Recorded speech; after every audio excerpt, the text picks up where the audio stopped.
In today's episode, we're sharing 8 places that you can go to find a client as a social media manager.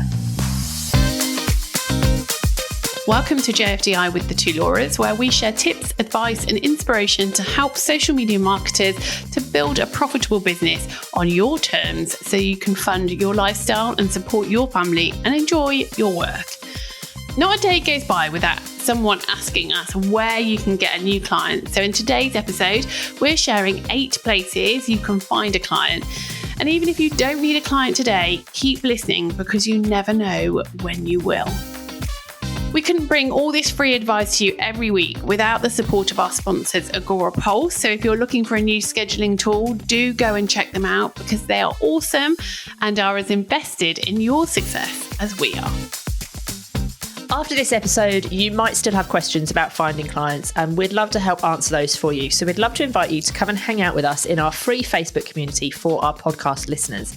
It's called the Social Media Managers Hub, and to join the group, all you need to do is to search for the Social Media Managers Hub on Facebook or go to thesocialmediamanagershub.com.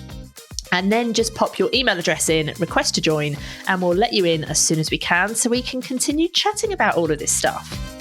Okay, let's get into it then. 8 places that we can find clients. Bush, bash, bosh, let's do it. Yeah, quick fire.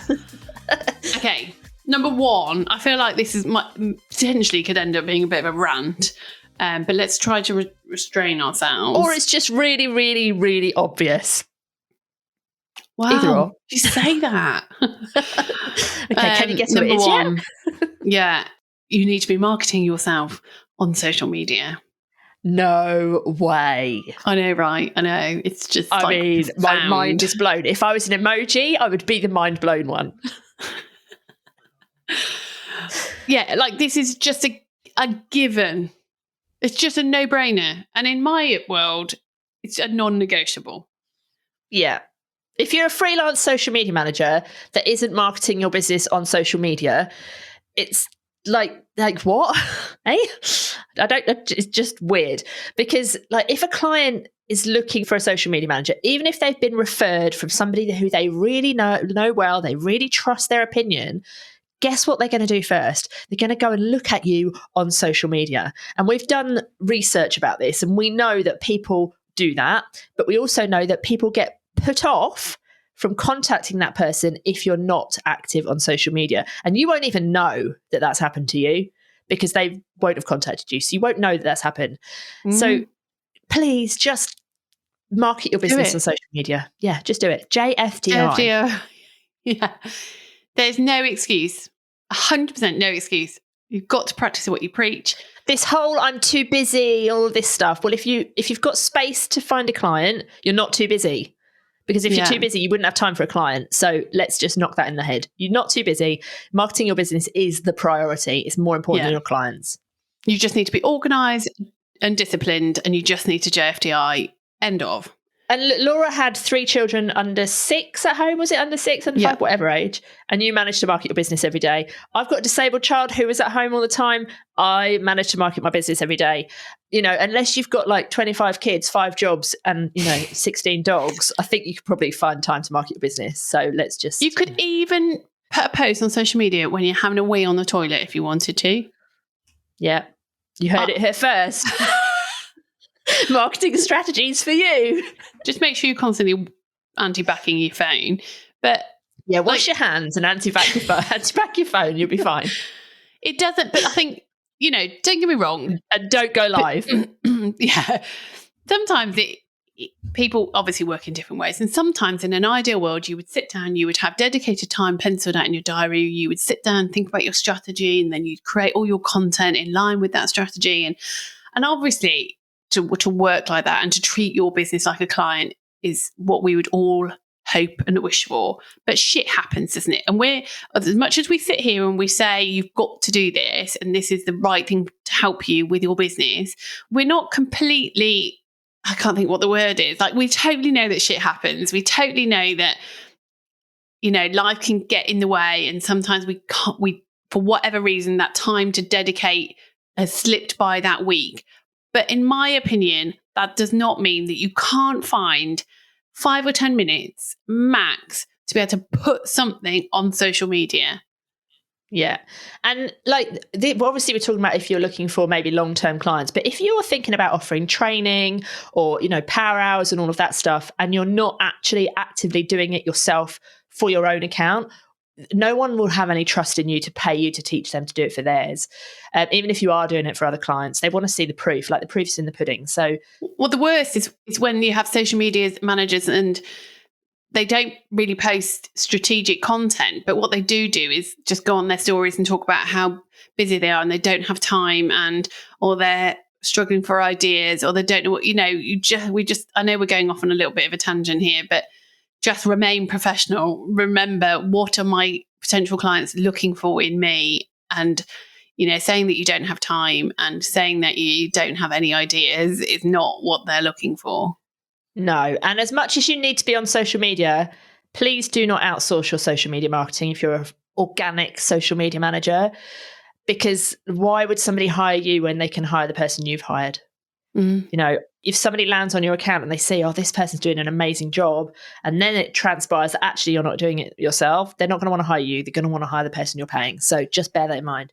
Anyway, let's move on before we rant too much about why you should be on social media, because we've got some other great things that you need to be doing too, other places that you can be found.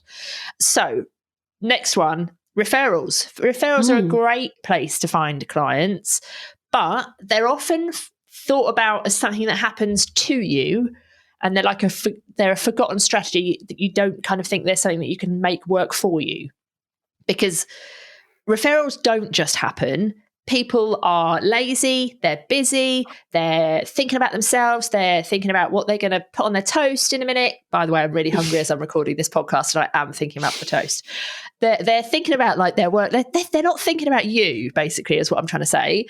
So they're not going to suddenly sit there and think, right, I'm going to make a phone call and I'm going to go and refer Laura because she's done a great job. That's not what they're thinking.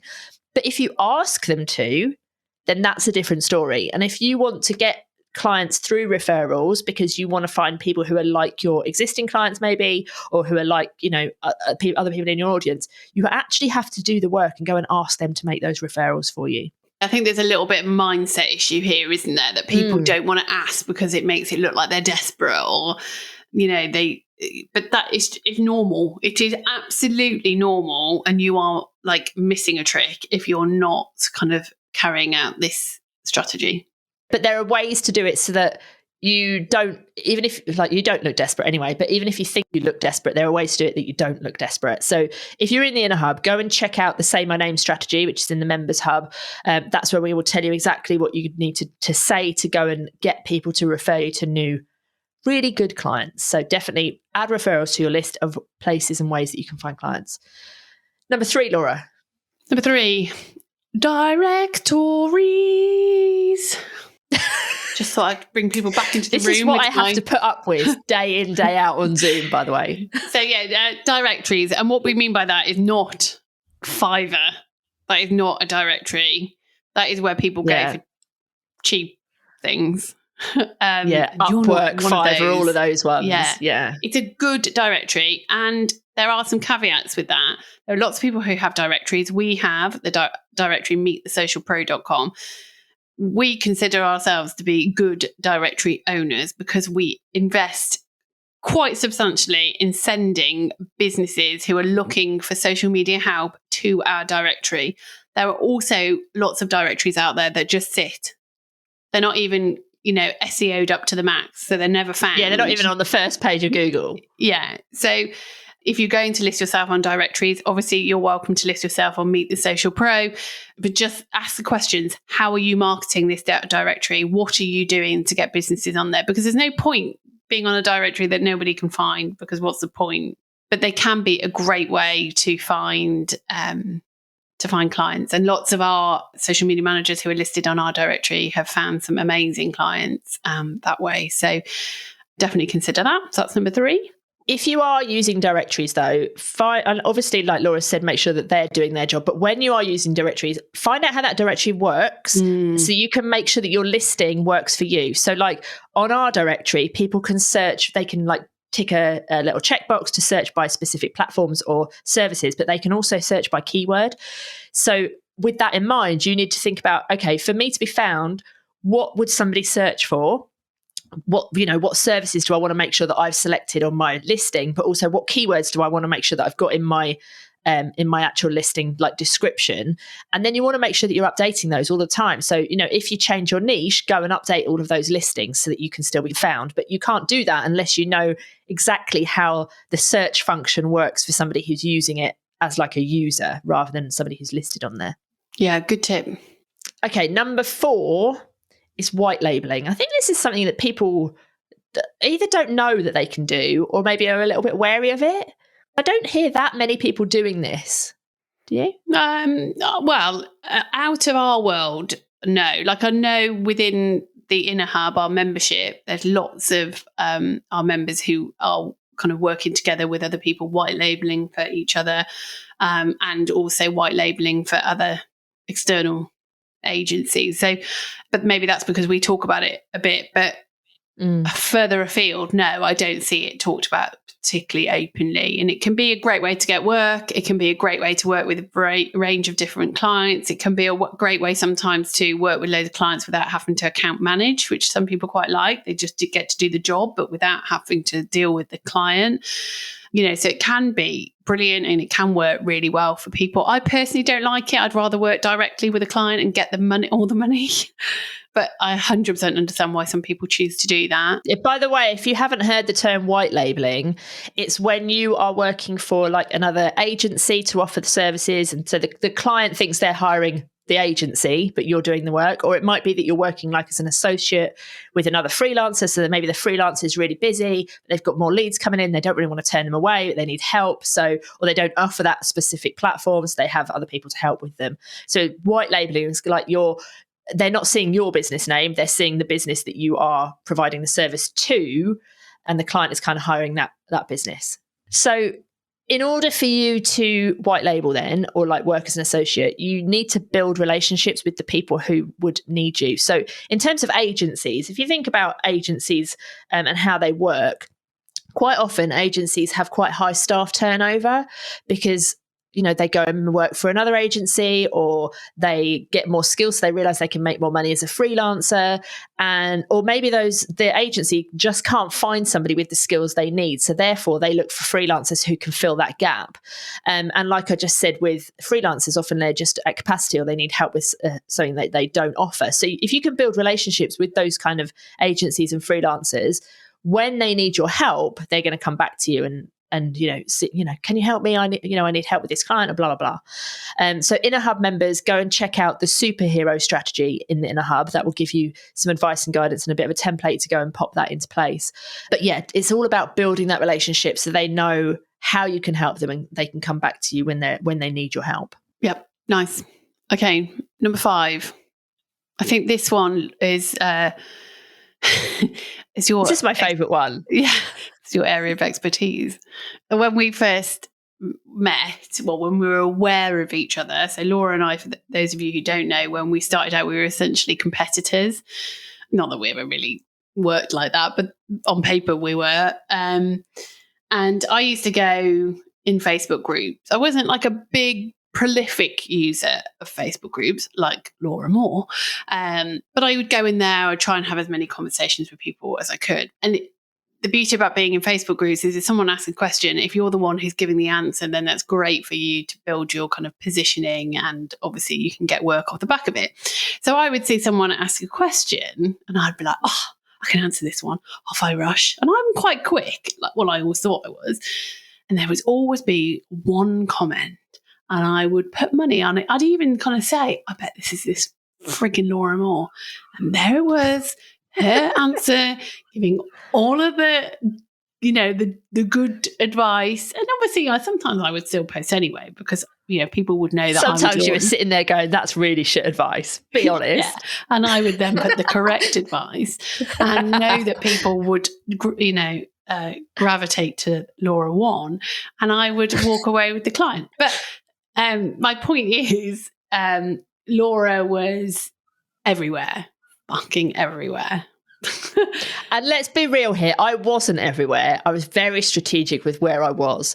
So Facebook groups is they're a brilliant place to find clients, but you have to be strategic. So you don't want to be in those groups that are like the selling groups and, you know, the local like community groups where everyone's just spamming with, this is the best deal we've got on steak in our local butcher. Like, those are not the groups you need to be in. You need to be in the groups where people who work in the businesses you want to work with. You could go in those groups and go and see all the businesses doing that, and then you could reach out go and buy the steak. Yeah, you could do that. But there's a better way?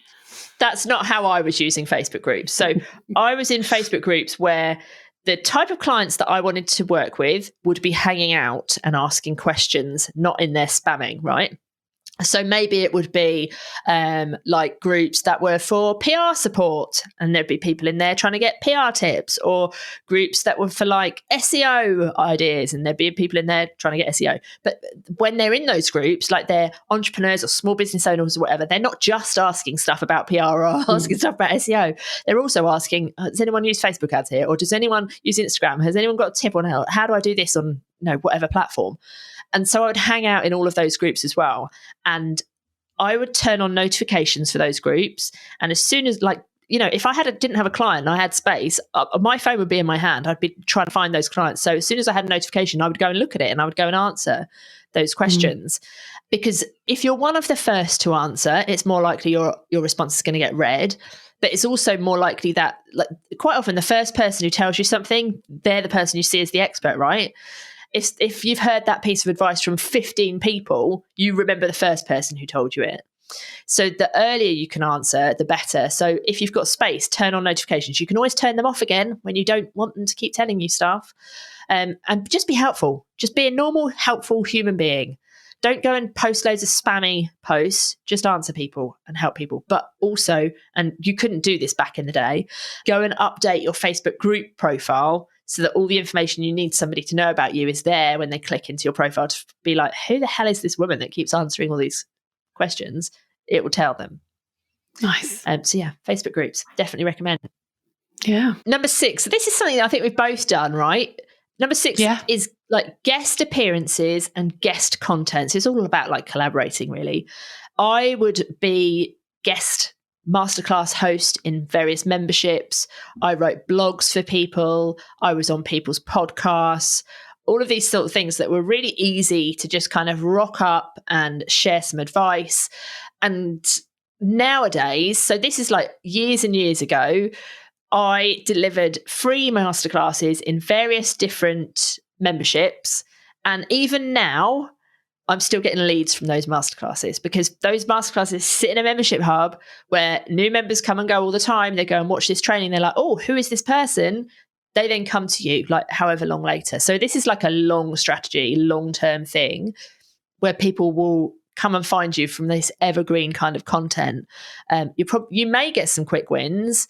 You know, for example, if you on a masterclass or on a podcast were to share a lead magnet, you might get a quick win because people come and join your email list, and eventually you can sell to them. But it might be a longer term sort of strategy where people will come back to you over time. You did quite a lot of this as well, didn't you? Yeah, lots of it. You just need to be strategic about it, I think, because if you start going down this route and then you end up all of your time is delivering free kind of masterclasses and blogs or what have you, podcasts, they take time, and you just need to make sure that you're getting in front of the right people, don't you? You want, if you're looking for good long-term clients, don't go giving a load of time and effort and value to get in front of audiences which are really small, more like little side hustle type MLMs. businesses. Yeah. So just be a bit strategic about it would be my advice. But no, I used to love doing it. I know you just said about like this can really take a lot of time, and it can take a lot of time in terms of the delivery. But if you are strategic in your prep, it doesn't have to take that much time. So you can have one brilliant talk that you share every single time. You don't have to change it. You don't have to change your training because you're in a different group. Those people haven't seen your original one. You can go and deliver exactly the same thing. So don't think you have to keep coming up with new ideas and new like trainings, new masterclasses. Just do the same thing every single time. Number 7 is email marketing. We've talked about email marketing all the time, but you need to do email marketing. We don't need to go into that too much. But another tip that you shared with me, which I thought was amazing, was your email signature, and making sure that your email signature kind of says who it is, what it is you do, and all of that stuff, and always using your work email when you're emailing somebody, because then you never know who they know, and they might come back to you and be like, oh, I didn't realize you did this thing.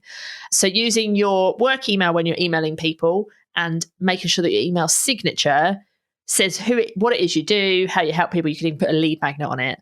We talked about that before, and people were like, "Oh my god, I couldn't do that. I couldn't have everything going into my work." I'm like, I don't put all the we're not talking about signing up for we're not talking about signing up for newsletters and stuff, but sending somebody an email. Yeah, I don't want to take on a new client, but I still do this. Like, I've booked the kids. I've got 2 of my kids' birthdays next month. So I've booked some stuff for their birthday, and I use my work address.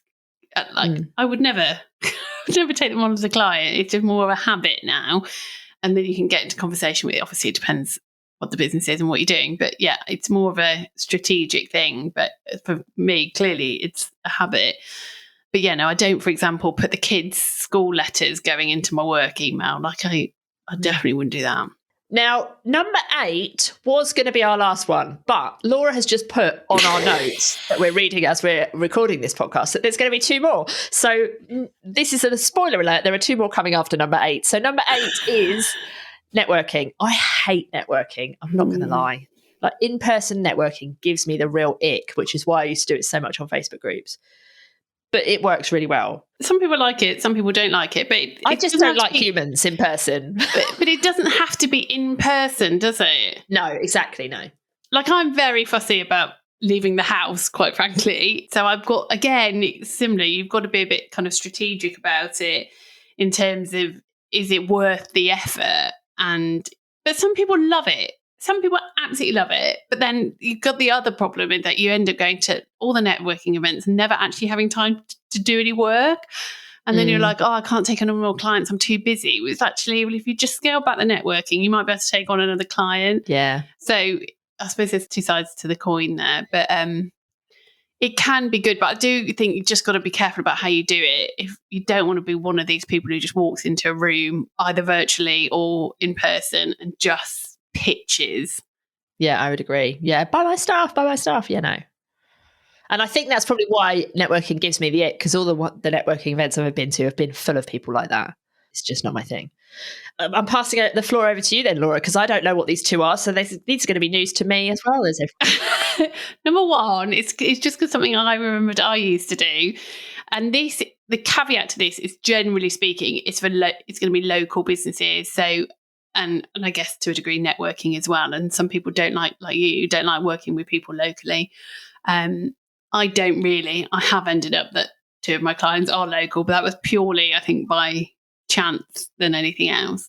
Anyway, it's your local newspaper. Oh, yeah. I don't know whether you remember, Laura. It was years ago now. I did my walk home from school, same walk that I do every day, and there's a massive little bush. A massive little bush. All I suddenly was going to say, like, this is why I do all the copywriting, by the way. So you actually know what you're getting. When I was starting to explain, bearing in mind this is like, I'm going with this off the cuff. I didn't want people to think that I live next to like this big forest, so I had to like mid-sentence, had to change it to be more realistic, because it is a very large bush. Anyway, in the large bush was loads of newspapers that the paper boy, do you still have, or girl, do you still have paper people? Like, yeah, so I have paper people around me, but their parents drive them around to deliver the papers. What? I know, it's weird. Anyway, that's a total we tangent. digress. They were in the hedge, the local paper, and there was probably, I don't know, 50 papers there. So I took a photo and I put it on my social media, and I said, the average business is paying this to advertise in my bush. Oh, God. This podcast is award-winning, I have to tell you.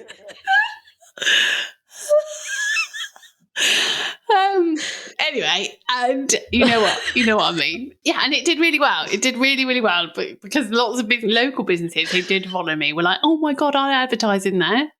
And I was like, well, don't spend this. Come and spend it with me and let's like sort out your social. And to be fair, they were small businesses, so they tended to more come on my trainings that I used to do. I thought number 9. No, number 10. Yeah, so look in your local paper. If there's people who've got advertising or marketing budget, then they will be advertising in their local paper, but it might not be optimum. Like, we never look at our paper that comes to the door. It just goes straight in the like pile ready to burn through the winter on the fire. So just think about that. And if you've got a local paper and you don't mind working with local businesses, or you offer training as well, that might work. But there are big businesses as well. They do like the full double page spread. You could just drop in and say, I noticed you're advertising in the newspaper. How's your social media? I'll do a free audit, maybe. Yeah, nice. I'm waiting on this number 10. I'm excited now. What is number it? 10, I think you'll like. Number 10, actually, I'm surprised we haven't already put it in, is think about what you're actually offering to businesses. You can find a client by another route into your business. So, for example, I used to do lots of workshops locally, used to have businesses come to me, they'd do the workshops, they'd then maybe sign up for like a nurture package with me, and then at some point they would become a client, or some people would come on the masterclass and they would then sign up as a client. So just think, and we talk about this a lot, and maybe we could link to one in the show notes where we talk about your offer triangle in terms of the different services that you offer. Then maybe you can find clients looking at how you get those people into your business, and maybe constantly advertising social media management isn't kind of working for you at the moment. So try and offer your power hours or a masterclass and think about how you can convert those people into paying management clients going forward. Yeah, and I'm going to add number 11, which is relevant to that, which is just go back to all of your warm leads. Anyone who's previously bought those things from you. Nice, yeah. Going back to them and converting them.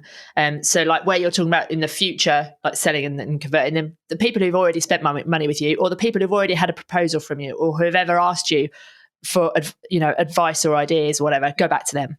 Yeah, even if it was years ago, because a business 2 years ago may have been too small to have invested with you. They may now be taking over the world and they want to take you on for the ride. So definitely do that. That's a good one. There we go. We told you were going to get 8, but you got 11. I feel like this podcast has totally over-delivered. Like, and, I'm waiting for my award.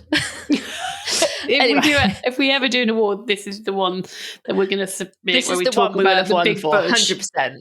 Totally. We got an award for Laura's Big Bush. Oh, jeez. Anyway, we have mentioned a couple of strategies that our Inner Hub members have got access to help with finding clients.